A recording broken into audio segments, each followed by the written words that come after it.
Bulletin के आगाज में बात करेंगे मखसूस नशिस्तें फिर पीटीआई को देने का हुक्म। पेशावर हाईकोर्ट का फैसला कलअदम करार, अक्सरियती जजेस का तफसीली फैसला जारी। मखसूस नशिस्तों के केस में अक्सरियती जजों का तफसीली फैसला जारी। जस्टिस मंसूर अली शाह ने 70 सफ़ात पर मुश्तमिल तहरीरी फैसला लिखा। सुप्रीम कोर्ट ने पेशावर हाई कोर्ट का फैसला कलअदम करार देते हुए इलेक्शन कमीशन के किरदार पर तहफ़्फ़ुज़ात का इजहार किया। फैसले में कहा गया, इलेक्शन कमीशन का 1 मार्च का फैसला आइन से मुतसादिम है। इलेक्शन कमीशन के इस फैसले की कोई कानूनी हैसियत नहीं। इलेक्शन कमीशन मुल्क में जमहूरी अमल का जामिन और हुकूमत का चौथा स्तून है, मगर कमीशन फरवरी 2024 में अपना ये किरदार अदा करने में नाकाम रहा। इलेक्शन कमीशन का बुनियादी काम साफ शफाफ इंतखाबात कराना है, मगर इलेक्शन कमीशन बुनियादी फ्री के मुखालिफ के तौर पर केस लड़ता रहा। फैसले में कहा गया, अवाम की ख्वाहिश और जमहूरियत के लिए शफाफ इंतखाबात जरूरी हैं। तहरीक-ए-इंसाफ कौमी असम्बली में मखसूस नशिस्तों की हकदार है। इलेक्शन कमीशन मखसूस नशिस्तों पर तहरीक-ए-इंसाफ के उम्मीदवारों को नोटिफाई करे। सुप्रीम कोर्ट ने मखसूस नशिस्तों से मुतल्लिक अक्सरियती फैसला उर्दू जुबान में जारी करने का कहते हुए हुक्म दिया। उर्दू तर्जुमे को केस रिकॉर्ड का हिस्सा बनाया जाए, वेबसाइट पर भी अपलोड किया जाए। Jahanzeb Abbasi, Express News, Islamabad. Justice Mansoor Ali Shah का सदारती ऑर्डिनेंस के तहत जजेस कमेटी में शमूलियत से इनकार। जस्टिस मंसूर अली शाह का तरमीमी ऑर्डिनेंस पर तहफ़्फ़ुज़ात का इज़हार। जजेस कमेटी को खत लिख दिया, लिखा जल्दबाजी पे प्रैक्टिस एंड प्रोसीजर ऑर्डिनेंस लाया गया। चंद घंटे बाद दोबारा कमेटी बना दी गई। जस्टिस मुनीब अख्तर को वजह बताए बगैर कमेटी से हटा दिया गया। जस्टिस मंसूर अली शाह ने कमेटी में वापसी के लिए 3 शराइत रख दी। कहा, ऑर्डिनेंस की आईनी हैसियत तय होने तक कमेटी में नहीं बैठूंगा। ऑर्डिनेंस पर सुप्रीम कोर्ट का फुल कोर्ट बेंच बनाया जाए। दूसरी सूरत में जस्टिस मुनीब अख्तर को कमेटी में शामिल किया जाए। जस्टिस मंसूर अली शाह ने कमेटी में वापसी के लिए 3 शराइत सामने रख दी। जस्टिस मंसूर अली शाह का सदारती ऑर्डिनेंस के तहत जजेस कमेटी में शमूलियत से इनकार। वफाकी वज़ीर क़ानून आज़म नज़ीर तारड़ कहते हैं कि पार्लिमान की कानून साजी सुप्रीम कोर्ट के फैसलों से बालातर है। अदालत का फैसला कानून से मुतसादिम है। मज़ीद समाअत की ज़रूरत है। कानून वाज़ेह है, आज़ाद उम्मीदवार को 3 दिन में किसी जमात में शमूलियत इख्तियार करना होती है। पार्लिमान की कानून साजी का इख्तियार है, वो कुल्ली है, और अदालती फ़ैसले जो हैं उनको जो पार्लिमान की कानून साजी है, लेजिस्लेचर की तरफ से बनाया गया कानून, वो उन फैसलों पे फायक होगा, वो उसकी बरतरी रहेगी। आइन के आर्टिकल 51 और 106 की मंशा है कि आपने इलेक्शन जीतने के बाद 3 रोज़ के अंदर अगर आप आज़ाद हैसियत से मुंतखब हो के आए हैं तो 3 रोज़ के अंदर आपने किसी पॉलिटिकल पार्टी को ज्वाइन करना है, और वो इर्रिवर्सिबल है अब कानून के तहत। सो जो क्लॉक को रिवर्स करने वाली बात है, मुल्की कानून कहता है कि वो मुमकिन नहीं है। रेगुलर प्रोसीडिंग्स शुरू हुई इलेक्शन कमीशन ऑफ पाकिस्तान से, फिर वो फ़ैसला चैलेंज हुआ पेशावर हाई कोर्ट में, और वहाँ पे 5-0 से पेशावर हाई कोर्ट के लार्जर बेंच ने इलेक्शन कमीशन का फ़ैसला अपहोल्ड किया, और उन्होंने कहा कि ये आईन पाकिस्तान और कवानीन की बिल्कुल सही एप्लीकेशन है। ना वो पार्टी फ्रीक बनी पेशावर हाई कोर्ट के सामने, ना वो पार्टी फ्रीक बनी सुप्रीम कोर्ट ऑफ पाकिस्तान में पाकिस्तान तहरीक-ए-इंसाफ जो है, और जो एक दरख्वास्त थी वो कंवल शोज़ब साहिबा की थी कि मैं क्योंकि उधर से सुन्नी इत्तेहाद काउंसिल की तरफ से कैंडिडेट नामज़द हुई हूँ तो ये सीट्स हमें दी जाएं।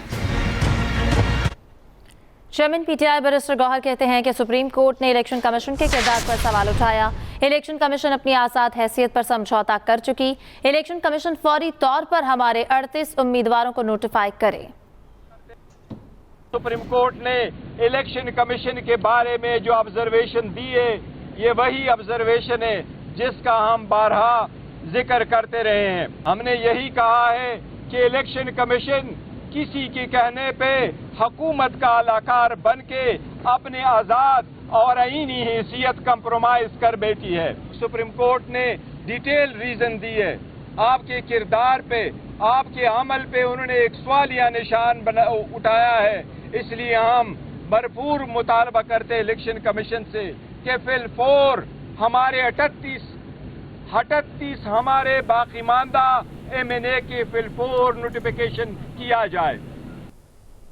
جسٹس امین اور جسٹس نعیم کا عمل جج کے منصب کے منافی ہے. سپریم کورٹ کے 8 ججز کا 2 ججز کے اختلافی نوٹ پر تحفظات کا اظہار. تفصیلی فیصلے میں کہا گیا جسٹس امین الدین خان اور جسٹس نعیم اختر افغان نے 12 جولائی کے اکثریتی فیصلے کو آئین سے متصادم قرار دیا. جس انداز میں 2 ججز نے اکثریتی فیصلے پر اختلاف کا اظہار کیا وہ مناسب نہیں. سپریم کورٹ کا تفصیلی فیصلہ اردو میں جاری کرنے کا بھی حکم دیا گیا ہے. اس تفصیلی فیصلے میں یہاں خبر جسٹس امین الدین خان اور جسٹس نعیم اختر افغان کا عمل جج کے منصب کے منافی ہے. یہ کہا گیا ہے سپریم کورٹ کی جانب سے. لیفٹیننٹ جنرل محمد عاصم ملک نے DGISI تعینات کر دیے گئے ہیں. عاصم ملک اس وقت GHQ میں ایڈجوٹنٹ جنرل کے فرائض سر انجام دے رہے ہیں. لیفٹیننٹ جنرل محمد عاصم ملک کو نیا DGISI مقرر کر دیا گیا.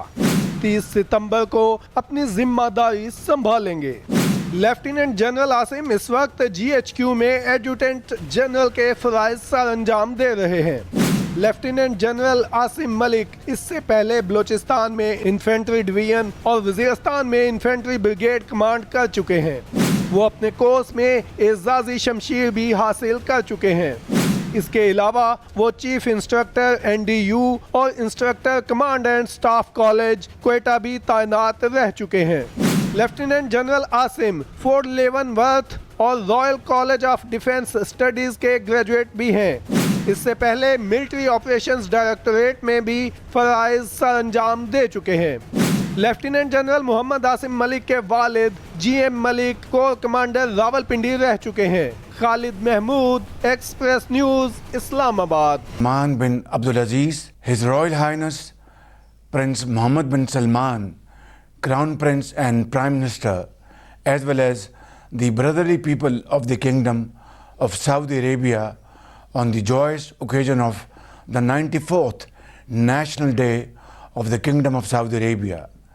We pay tribute to the visionary leadership of His Majesty King Salman bin Abdulaziz, who has steadfastly guided the kingdom towards progress and prosperity while upholding the sacred responsibilities of the custodian of the 2 holy mosques.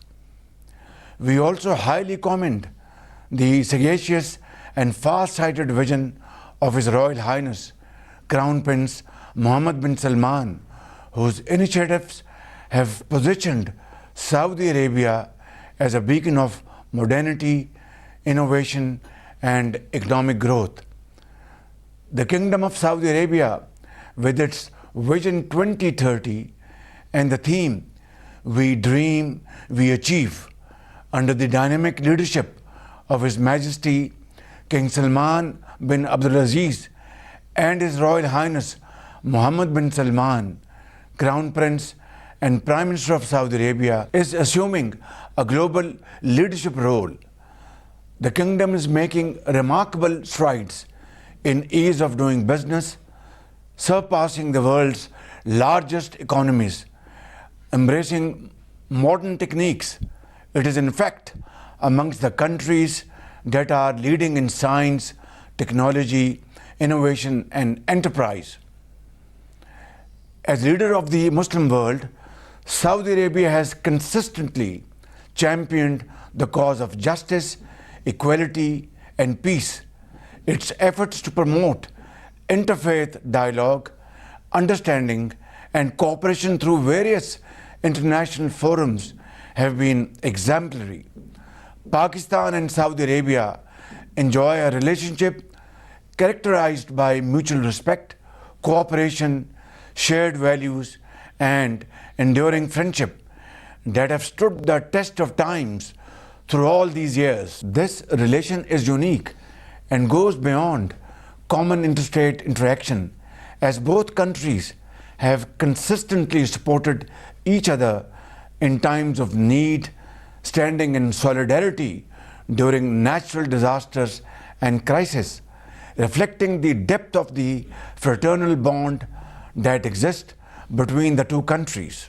The people of Pakistan join me in acknowledging from the core of our heart the kingdom's generosity in helping stabilize Pakistan's economic situation from time to time. These historic gestures have touched us deeply and profoundly forever. As we celebrate this auspicious day with our Saudi brothers and sisters, I reaffirm Pakistan's commitment to a strong and enduring friendship between our two nations. We will continue to work together to promote peace, stability, and development in the region. May Allah bless the Kingdom of Saudi Arabia with continued prosperity, progress, and success. Long live Pakistan Saudi Arabia Brotherhood. Welcome back. सऊदी अरब के कौमी दिन की मुनासिबत से इस्लामाबाद में तकरीब सदर आसिफ जरदारी ने खिताब करते हुए कहा कि पाकिस्तान और सऊदी अरब के दरमियान मिसाली ताल्लुकात हैं। मईशत और दिफा समेत मुख्तलिफ शोबों में ताल्लुकात मज़ीद मुस्तहकम होंगे। तकरीब में वफाकी वज़रा, गवर्नर्स और वज़राए आला ने भी शिरकत की। वज़ीर आला पंजाब मरियम नवाज शरीफ और पाकिस्तान मुस्लिम लीग नून के सदर नवाज शरीफ से अमरीकी सफ़ीर डोनाल्ड ब्लूम ने मुलाकात की है। मुलाकात में बाहमी दिलचस्पी के उमूर, पाक अमरीका ताल्लुकात के फ़रोग़ और मुख्तलिफ शोबों में ताउन बढ़ाने पर तबादला ख्याल किया गया। मरियम नवाज ने कहा कि पाकिस्तान और अमरीका के माबैन बेहतरीन दोस्ताना ताल्लुकात हैं। मज़ीद तक़वियत देने के लिए पुरज़्म है। पाक अमरीका तिजारत में बेपनाह पोटेंशल मौजूद है जिससे मुस्तफ़ीद होने की ज़रूरत है। अमरीकी सफ़ीर डोनाल्ड ब्लूम और काउंसिल जनरल क्रिस्टन हॉकिंस ने पाकिस्तान और अमरीका के दरमियान तिजारती मवाक़े बढ़ाने पर तबादला ख्याल किया। मुलाकात में मुस्तक़बिल के तगाज़ों को मद्देनज़र रखते हुए सरमायाकारी के मवाक़े बढ़ाने पर गौर किया गया। बिलावल भुट्टो जरदारी की सरबराही में पीपल्स पार्टी के तर्जुमानों का इजलास हुआ। बिलावल भुट्टो का आईनी अदालत से मुतालिक पीपल्स पार्टी के मौक़िफ़ पर मबनी निकात पर तबादला ख्याल। इजलास में आसिफा भुट्टो जरदारी और फरियाल तालपुर भी मौजूद थीं। खबर खेल के मैदान से बहरिया टाउन चैंपियन वनडे कप में प्लेऑफ मरहले की लाइनअप मुकम्मल। मोहम्मद रिजवान के मारकोर और शादाब खान के पैंथर्स का कल मुकाबला होगा। फातेह टीम डायरेक्ट फाइनल में पहुंचने की, हारने वाले को एक मौका और मिलेगा। स्टालियंस और लायंस के दरमियान बुध को एलिमिनेटर होगा। अब तक इतना ही। बाखबर रहने के लिए विजिट कीजिए express.pk। इसके अलावा आप हमें फेसबुक और एक्स पर भी फॉलो कर सकते हैं। तो बाखबर रहिए और देखते रहिए एक्सप्रेस न्यूज़।